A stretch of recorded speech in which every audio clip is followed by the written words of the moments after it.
Hello बच्चों, क्या हाल चाल। फिजिक्स टच परिवार में आप सबका स्वागत है। क्लास 12th की फिजिक्स पढ़ रहे थे, करंट इलेक्ट्रिसिटी चैप्टर, जिसमें से हम लोग कॉम्बिनेशन ऑफ सेल के बारे में पढ़ लिया था। आज पढ़ेंगे किरचॉफ लॉ के बारे में। तो आइए लेक्चर स्टार्ट करते हैं। किरचॉफ लॉ आज पढ़ते हैं। जहां तक हम लोग पढ़े थे उसके आगे कंटिन्यू करते हैं। तो हेडिंग डाल लीजिए आप लोग, किरचॉफ लॉ।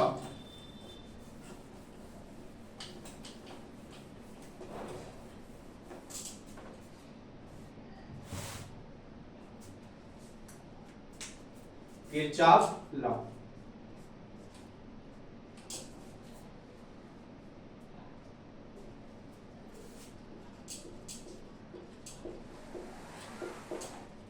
किरचॉफ लॉ क्या होता है, लिखिएगा फिर समझते हैं। तो देखिए, this law represent the distribution of current. This law represent the distribution of current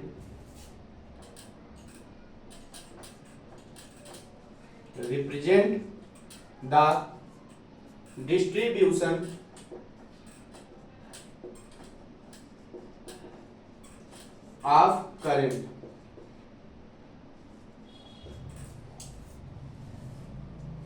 in any electrical circuit. In any electrical circuit.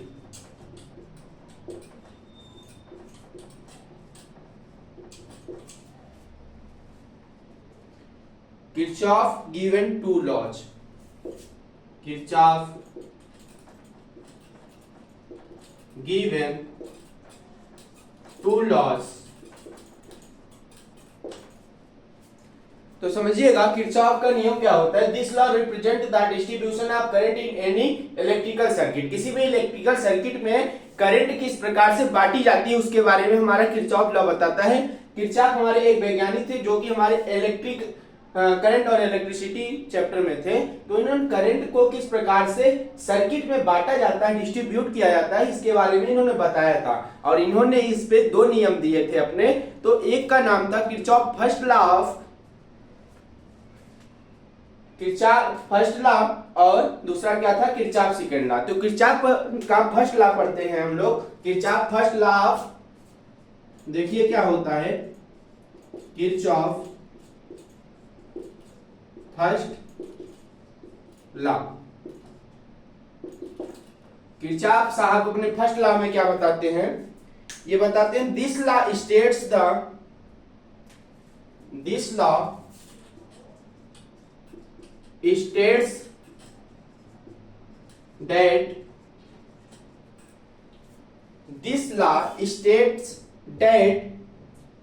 algebraic sum of currents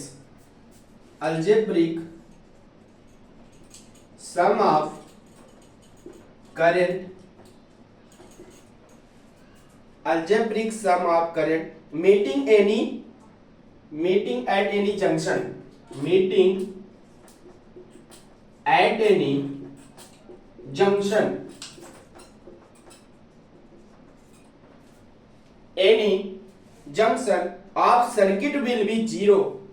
of circuit will be zero. तो Kirchhoff का पहला नियम ये बताता है कि किसी भी जंक्शन पर, अगर मान लीजिए कोई भी जंक्शन है जहां पर बहुत सारी वायर आपस में आके मिल रही है ना, बहुत सारी वायर आके किसी एक पॉइंट पर मिल रही हैं, तो यहां पर जो करंट होती है इस जंक्शन पर वह हमेशा कितनी होती है, जीरो कैसे होगी बच्चा, मान के चलिए यहां पर आई करंट आई, यहां पर भी आई करंट आई, फिर आई करंट चली गई, यहां से आई करंट आई, फिर आई करंट यहां से चली गई, आई करंट यहां से आई और यहां से बाहर चली गई। तो यहां पर देखिए, मान चलिए यहां पर 2 एम्पियर की क्या आई, करंट आई, यहां पर भी 2, यहां पर 3 एम्पियर की करंट आई, यहां पर 2 एम्पियर की करंट आई, यहां पर 1 एम्पियर की करंट आई, यहां पर 2 एम्पियर की करंट आई। यहाँ पर 4 एम्पियर की करंट आई। तो अलग अलग वायर से अलग अलग एम्पियर की करंट आ रही है और अलग अलग वायर से क्या हो रही है, अलग अलग एम्पियर की करंट वापस बाहर की ओर निकल जा रही है। तो जितनी करंट आ रही है इस जंक्शन पर, जितनी करंट, मान चलिए दो तार में मान चलिए दो वायर में मिलकर 5 एम्पियर की करंट इस जंक्शन पे आ रही है। तो 5 एम्पियर की करंट किसी वायर से बाहर की ओर निकल जाएगी। तो बचा क्या इस जंक्शन पर, इस जंक्शन पे बच गया जीरो एम्पियर की करंट। तो एम्पियर फर्स्ट लॉ यही बताता है किरचॉफ का कि किसी जंक्शन पर आने वाली समस्त करंट का बीजगणितीय योग 0 होता है। ये बात किरचॉफ ने अपने पहले नियम में बताया।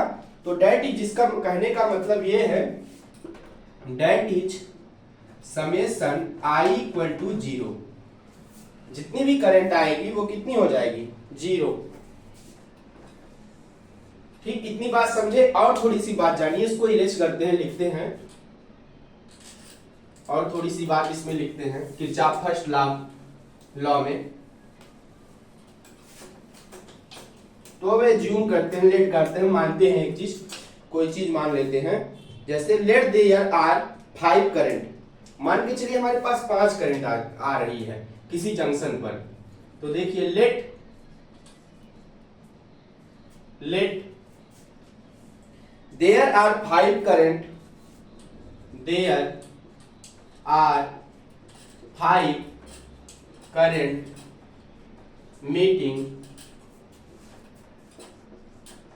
meeting at junction A,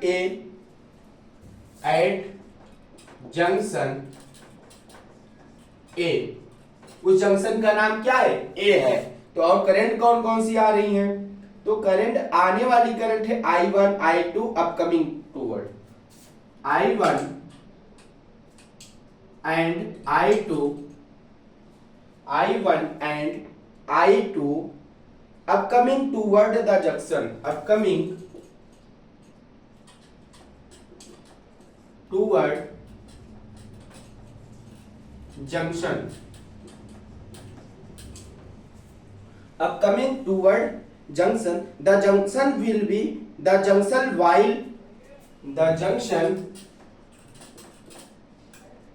while I3 and I4,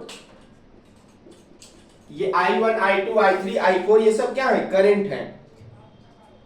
I4 and I5 are going away from the junction, going away from the junction। तो देखिएगा क्या बात लिखी गई है। मान के चलिए हमारे पास कोई जंक्शन है, यहां पर एक पॉइंट है जंक्शन जिसको बोलते हैं, यहां पर 5 क्या है, करंट, 5 करंट आ रही हैं। तो देखिए अलग अलग वायर से, तो अलग अलग वायर से अलग अलग करंट आ रही है। मान चलिए यहां से I1 आ रही है, I1 और I2 कैसी करंट है, अपकमिंग करंट। अपकमिंग मतलब आने वाली करंट I1 और I2 है। यहाँ पर देखिए I1 और I2 अपकमिंग करंट। और जाने वाली करंट कौन कौन सी है, जाने वाली है I3 I4 I5।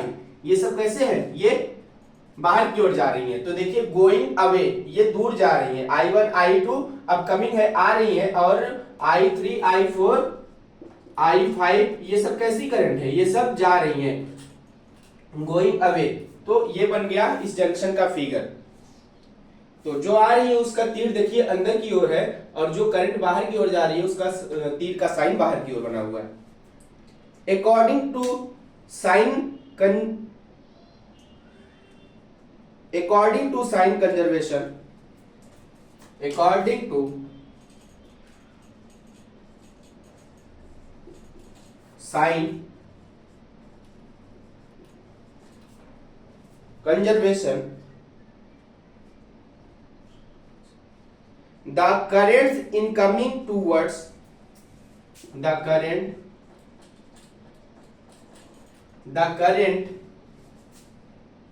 incoming toward the junction, incoming toward the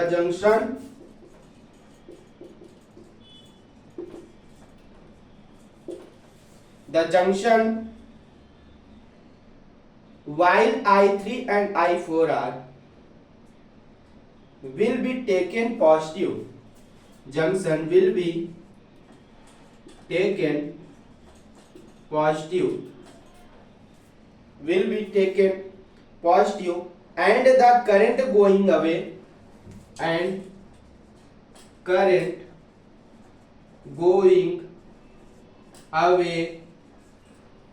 the current going away, the function will be taken negative. The function will be taken negative. तो देखिए सिंपल सी बात, साइन कनेक्शन का जो साइन कनेक्शन जो बताता है वो बताता है कि जो करंट आ रही है उसको मान लेते हैं उस पर पॉजिटिव चार्ज है, वो पॉजिटिव करंट सब आ रही है, तो प्लस I1 I2 ये अंदर की ओर आ रही है तो ये पॉजिटिव है, जो बाहर जा रही है वो सब निगेटिव है। तो I3 I4 और I5 ये बाहर की ओर जा रही है, बाहर की ओर जा रही है, इस पे साइन कैसा होगा, वो माइनस साइन होगा, जो अंदर की तरफ आ रही है उनका साइन पॉजिटिव होगा।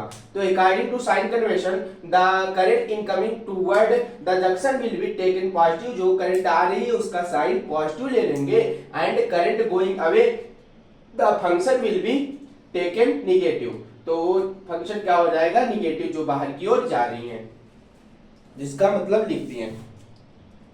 तो समझते हैं थोड़ा सा मैथमेटिकल वर्ड में, तो देखिएगा I1 I2 I3 I4 I5 ना, according to sign convention the current incoming toward the junction will be taken positive and the current going away the function will be negative ना। तो यहां पर ये बात लिखी गई है, तो देखिएगा I1 I2 I3 I4 I5, I1 I2 I3 I4 minus I5 बराबर 0। I1 plus I2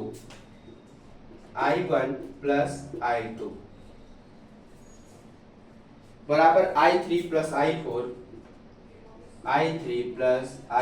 plus I5 ना। This law follow conservation of charge, this law follow conservation of energy. तो ये लॉ देखिए, कंजर्वेशन ऑफ एनर्जी का जो होता है, Kanjar of energy क्या होती है, energy can not be created not be destroyed, is only convert one form to another form. ऊर्जा को ना तो उत्पन्न किया जा सकता है ना तो नष्ट किया जा सकता है, बल्कि एक रूप से दूसरे रूप में परिवर्तित किया जा सकता है। कंजर्वेशन ऑफ एनर्जी यही बताती है। ठीक उसी प्रकार से ये देखिए, जितनी करंट आ रही है उतनी करंट बाहर चली जा रही है, कोई भी करंट का लॉस नहीं हो रहा है। तो यही मतलब हुआ कंजर्वेशन ऑफ एनर्जी के कॉन्सेप्ट पर ये हमारा किरचॉफ फर्स्ट लॉ क्या करता है, होल्ड करता है। तो ये देखिए, जितनी करंट आ रही थी उतनी करंट आपस बाहर निकल गई। मान चलिए I1 I2 करंट आ रही थी, दो तार से I1 I2 करंट आ रही थी, ठीक उतनी ही करंट I3 I4 I5 तीनों तार से बाहर की ओर निकल गई, बचा कुछ नहीं जंक्शन पे। तो यही होता है क्या, किरचॉफ फर्स्ट लॉ। ठीक, अब पढ़ते हैं किरचॉफ सेकंड लॉ। इसको इरेज करते हैं, पढ़ते हैं सेकंड लॉ ऑफ किरचॉफ।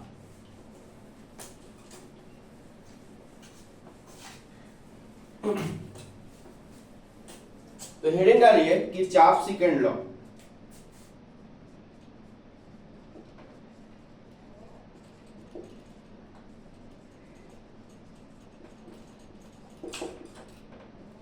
लिखिएगा किरचॉफ सेकंड लॉ, फिर समझेंगे। According to this law the algebraic sum, according to this law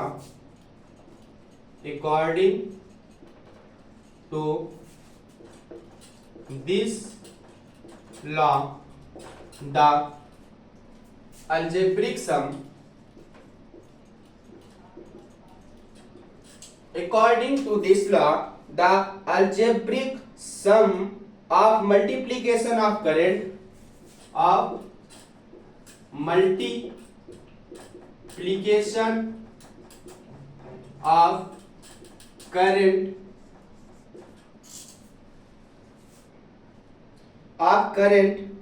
and resistance in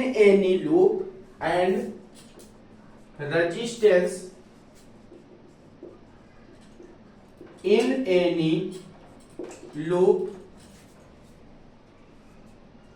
will be equal to the algebraic sum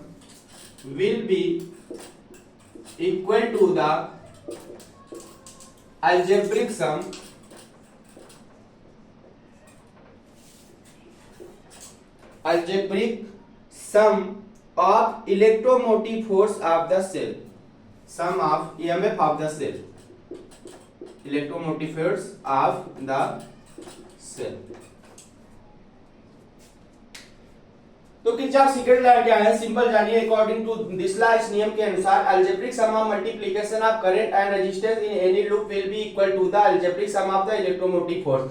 simple सा इसका मतलब है कि किसका किसका मल्टीप्लिकेशन, करंट और रेजिस्टेंस का मल्टीप्लिकेशन जो बराबर हो जाता है बाद में किसी भी सेल के इलेक्ट्रोमोटिव फोर्स के बराबर हो जाता है ना। सिंपल सी बात है, जितना भी उसमें वर्क डन होगा किसी भी सर्किट में वही तो होता है इलेक्ट्रोमोटिव फोर्स ना। तो इलेक्ट्रोमोटिव फोर्स क्या होता है, जितना रेजिस्टेंस लगा, रेजिस्टेंस ने कितना करंट को क्या किया, रोका, कितने करंट को रेजिस्टेंस ने, और कितना करंट उसमें, कितनी वोल्ट की करंट उसमें क्या की थी, फ्लो की थी, रोका उसको किसने, प्रतिरोध ने। तो यही जो वर्क डन हुआ उससे निकल के आती है हमारी ईएमएफ, इलेक्ट्रोमोटिव फोर्स, वही उसी के बराबर तो हो जाती है किसके, ईएमएफ, जो बराबर हो जाएगी मल्टीप्लिकेशन और algebraic sum of current and resistance के। ये बात दूसरी बात बताई किरचॉफ ने। तो नोट पॉइंट एक लिखिएगा, नोट पॉइंट, नोट बना के लिखिए इसको। क्या नोट में लिखेंगे, sign convention. Sign convention, sign convention हमारा क्या बताता है, sign convention, if the resistance is any direction, if the resistance in any direction, if the resistance in any direction of electric current,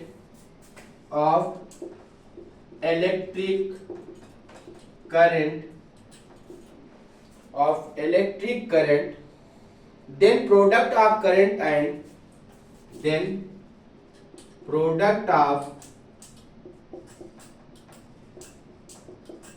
current and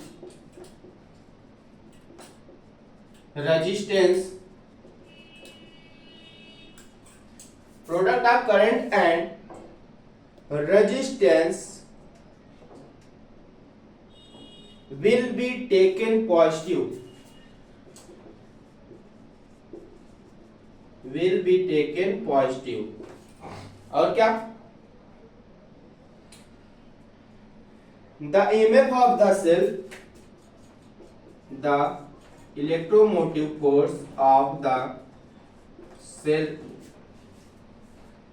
will be positive if it will be positive if it is, will be positive if it is directed from negative plate, directed from